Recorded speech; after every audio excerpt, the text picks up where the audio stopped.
ఈరోజు మీ అందరు కదా నెల 10 రోజుల నుంచి చూస్తూ ఉన్నారు.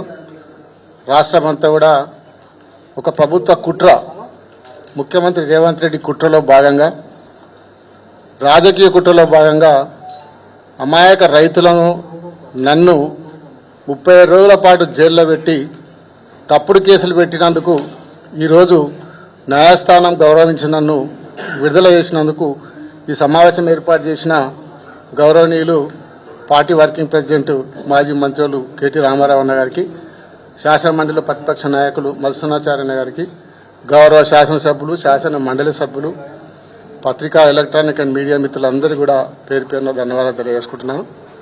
మీరందరూ చూస్తూ ఉన్నారు, ముఖ్యమంత్రికి ప్రజలను డైవర్ట్ చేయడానికి ఏదైనా ఒక ఇష్యూ తీసుకురావాలి, ఇచ్చిన హామీలు ఎగగొట్టాలి, 6 గ్యారంటీలు ఎగగొట్టాలనే ఉద్దేశంతోనే ఒక రాజకీయ కుట్రలో భాగంగానే ఈరోజు రేవంత్ రెడ్డి గారు నాపైన, రైతులపైన కేసు పెట్టడం జరిగింది. అక్రమంగా జైలుకు పంపినాడు. న్యాయస్థానం ఉంది, ధర్మం గెలుస్తుంది. తప్పకుండా న్యాయస్థానంలో ఎప్పటికైనా ధర్మమే గెలుస్తుంది. ఎన్ని తప్పుడు కేసులు పెట్టినా భయపడేది లేదు. ఇట్లాంటి తప్పుడు కేసులు ఎన్ని పెట్టినా బెదిరేది లేదు. ఎన్నిసార్లు అయినా ప్రజల కోసం, రైతుల కోసం జైలుకోవడానికి సిద్ధంగా ఉన్నాం. నీవు ఎన్ని తప్పుడు పెట్టినా ఎవరు కూడా భయపడం. ఇది ఒక కుట్ర, మీరందరూ చూసినారు. నాకేళ్ళ ప్రమేయం లేదు. ఆ సంఘటన జరిగినప్పుడు పత్రికా సోదరులు మీరు కూడా ఉన్నారు ఇక్కడనే. 11వ తారీఖు నాడు 12 గంటల నుంచి 1:30 వరకు నేను భవన్లో ఉన్నాను. ప్రెస్ మీడియాలో నేను, శ్రీనివాస్ గౌడ్ గారు, ఆల వెంకటేశ్వర రెడ్డి గారు, ఆ రోజు గతకన్నా ముందు 10వ తారీఖు నాడు ముఖ్యమంత్రి గారు అక్కడ మహబూబ్నగర్ పార్లమెంట్ పోయినప్పుడు అక్కడ ప్రసంగించిన దాని మీద కౌంటర్గా మేము అందరం ప్రెస్ పెట్టినాం. లక్ష్మణరెడ్డి అందరం స్వయంగా మీరే చూసినారు. నేను ఇక్కడ హైదరాబాద్లో ఉన్నాను. నాకు ఎలాంటి సంబంధం లేకుండా, నాకు ఆ కేసుతో, దాడితో సంబంధం లేకుండా కావాలని కేసులో ఇరికిచ్చి రేపు కొడంగల్లో రాజకీయంగా అనగదొక్కాలనే ఉద్దేశంతో నన్నే తప్పుడు కేసులు ఇరికిచ్చినాడు. దాని తర్వాత నా ద్వారా వీరందరూ చూసినారు. పొద్దున 7 గంటలకు నన్ను అరెస్ట్ చేసినప్పుడు నేను ఫస్ట్ పోలీసులను ఒకటే అడిగాను, అరెస్ట్ వారెంట్ ఉందా మీ దగ్గర, ఎఫ్ఐఆర్ కాపీ ఉందా, నాకు చూపియండి, అప్పుడే అరెస్ట్ చేయండి అని చెప్తే, మా దగ్గర పైన ఆదేశాలు ఉన్నాయి, మా దగ్గర ఏం లేదని చెప్పి బలవంతంగా నన్ను కార్లు ఎక్కించుకొని తీసుకొని పోయి వికారాబాద్ డిటిసి సెంటర్లో పెట్టి అక్కడ 11 గంటలకు ఎస్పీ గారు రావడం జరిగింది.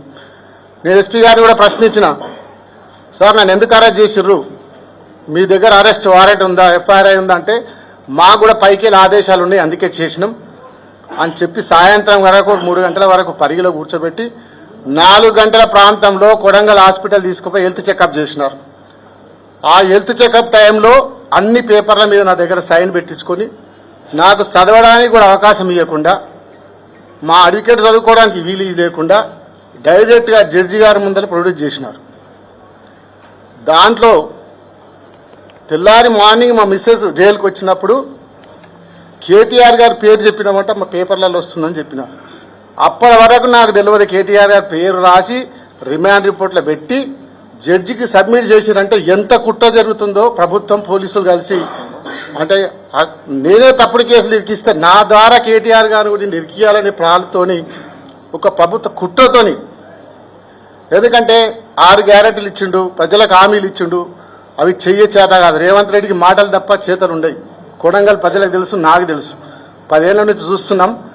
ఒట్టి మాటలే, చేతలు ఉండయి. మళ్ళా ఆ చేతలలో అన్ని మాటలు ఇచ్చి చేతలు చెప్పిండు కాబట్టి, ప్రజలను మోసం చేసిండు కాబట్టి, ప్రజలను డైవర్ట్ చేయడానికినే ఒక్కొక్క కేసు పెడతా ఉంటాడు. ఈరోజు చూసినారు, నాకు ఇప్పుడే బెయిల్ వస్తుంది. ఒక పక్క మళ్ళా కేటీఆర్ గారి మీద కేసు పెట్టి అది డైవర్ట్ చేయాలి. మళ్ళీ ఇది ఒక 6 నెలలు గడపాలి. ఇట్లా గడుపుకుంటూ ప్రజలకు మోసం చేసుకుంటూ ఇచ్చిన గ్యారంటీ ఒక్కటి కూడా అమలు చేయకుండా ముఖ్యమంత్రి ప్రజలను మోసం చేస్తా ఉన్నాడు, రైతులను మోసం చేస్తా ఉన్నాడు. నేను ముఖ్యమంత్రి ఛాలెంజ్ చేసి చెప్తున్నా, సొంత నియోజకవర్గం, నేను కూడా ఎమ్మెల్యే ఉన్నా, నువ్వు కూడా ఇప్పుడు ప్రజెంట్ ఎమ్మెల్యే ఉన్నావు. కొడంగల్ నియోజకవర్గంలో ఒక పెద్ద గ్రామం తీసుకుందాం. రుద్వారము, అంగడ్రాయచూరు, దొరేపల్లిలో భూనీడు ఉన్నది. ఆ గ్రామంలో గ్రామసభ పెడదాం. నేను పక్క కూర్చుంటా, గ్రామసభ పెట్టు. నీవిచ్చిన పథకాలు ఏవేమి ఎవరెవరికి వచ్చినాయో నువ్వే గ్రామసభలు అడిగి తెలుసుకో. ఎంతమందికి రుణమాఫీ అయింది, ఎంతమందికి 500 గ్యాస్ సిలిండర్ వచ్చింది, ఎంతమందికి మీకు 200 కరెంటు ఫ్రీ కరెంట్ వచ్చిందో గ్రామ సభ పెట్టి తెలుసుకుందాం. అప్పుడు నువ్వు 100% కాదు 50% గిట్ట నీ హామీలు అమలైతే బ్రహ్మాండంగా విజయోత్సవాలు చేసుకో, మేము కూడా మీ విజయోత్సవాల్లో పాల్గొంటాం. 50% అమలైతే ఛాలెంజ్ చేస్తున్నారు రేవంత్ రెడ్డి. దీనికి ఛాలెంజ్ సవాల్ తీసుకో. కొడంగల్ గ్రామ సభ పెట్టి ఎప్పుడు పెడతావో చెప్పు, నేను వస్తా. ఏ గ్రామంలో పెడతావు? మీ సొంత కాన్స్టిట్యూన్సీలో పెడదాం. అక్రమంగా రేవంత్ రెడ్డి సోదరుడు తిరుపతి రెడ్డి కాంగ్రెస్ గుండాలతోని అధికారులపై దాడి చేపించిండు. దాడి చేపించి రైతులు భూములు ఇస్తలే అని చెప్పి కక్షగట్టి దాడి చేపించి అదే రోజు రాత్రి 1 గంట కరెంటు బంద్ చేసి నెట్ బంద్ చేసి గ్రామంలో పోలీసులను రిజర్వ్ పోలీసు పంపి ఇంటింటికి డోరు కొట్టి ప్రతి మహిళలను, ప్రతి పిల్లలను, ప్రతి రైతును 3 గంటల రాత్రి వరకు కొట్టారు. అందరిని దారుణంగా 3 గంటల రాత్రి వరకు కొట్టి 6 గంటలకు తీసుకుపోయి పరిగి పోలీస్ స్టేషన్లో పెట్టారు. అందులో 30 మంది కాంగ్రెస్ నాయకులు ఉన్నారు. వీడియోలు ఉన్నాయి. 2-3 రోజుల లోపల మీకు వీడియోలు కూడా ప్రదర్శిస్తా. వాళ్ళని ఎందుకు అరెస్ట్ చేయాలో సమాధానం చెప్పాలి. వాళ్ళని ఎందుకు తప్పించుంది కేసులకి? పరిగి పోలీస్ స్టేషన్ పోయినాక వాళ్ళని తప్పించినారు అక్కడికి.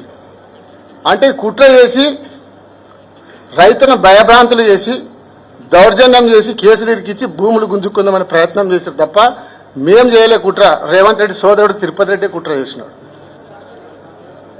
ఇలాంటి తప్పుడు కేసులకు ఎవరు భయపడం? ఎన్ని కేసులు పెట్టినా జైలు అధికారులకు చెప్పినా సార్ ఈ రేవంత్ రెడ్డి ముఖ్యమంత్రి ఉన్న రోజులు ఇంక ఎన్నిసార్లు వచ్చేది మాకు తెలియదు, మేము మళ్ళీ ఎప్పుడు వచ్చేది చెప్పాము అని రైతు జైలు అధికారులకు కూడా చెప్పొచ్చిన వచ్చేటప్పుడు.